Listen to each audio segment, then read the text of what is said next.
جلال پور جٹاں گجرات سے خبر شامل کرتے ہیں ہمارے سی1 نیوز کے نمائندہ حافظ محمد زبیر سے۔ گجرات پولیس تھانہ سٹی جلال پور جٹاں کی کارروائی جناح کالونی کی رہائشی فیاض بٹ کو قتل کر کے روپوش ہونے والے 2 مرکزی ملزمان کو کراچی سے گرفتار کر لیا۔ جلال پور جٹاں کے علاقہ میں جناح کالونی کے رہائشی فیاض بٹ کو 2 ماہ قبل فائرنگ کر کے قتل کرنے والے 2 مرکزی ملزمان کو پولیس نے خصوصی آپریشن کر کے کراچی سے گرفتار کر لیا۔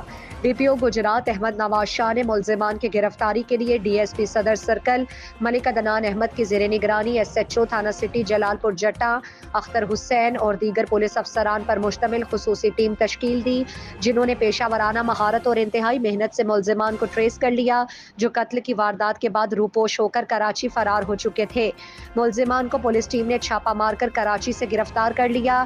گرفتار ہونے والے ملزمان میں صدیق افضال ولد محمد افضال بٹ، علی رضا ولد محمد شفیق بٹ سکنائے جناح کالونی جلال پور جٹاں شامل ہیں، جنہوں نے اقدام قتل کے مقدمے میں گواہی دینے پر مقتول فیاض بٹ کو فائرنگ کر کے قتل کیا اور بعد ازاں موقع سے فرار ہو گئے۔ دوران تفتیش پولیس نے ملزمان سے آلۂ قتل 2 عدد پسٹل 30 برآمد کر لیے۔ ملزمان سے مزید تفتیش جاری ہے۔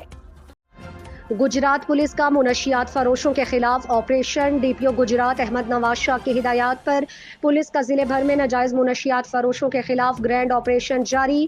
ہمارے district reporter C one news Idris Ahmad کی رپورٹ کے مطابق ایس ایچ او تھانہ ککرالی اور ان کی ٹیم نے منشیات فروشوں کے خلاف کارروائی میں 3 ملزمان کو منشیات سمیت گرفتار کر لیا۔